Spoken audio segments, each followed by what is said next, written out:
ప్రవర్తించాలి. మన హిందూపురం అంటే శాంతిపురం.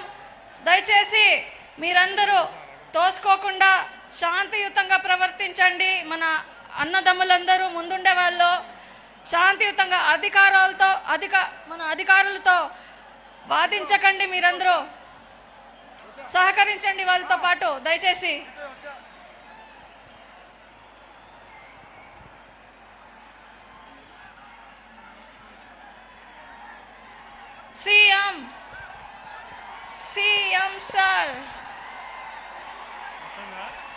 సీఎం సార్ వెనకాల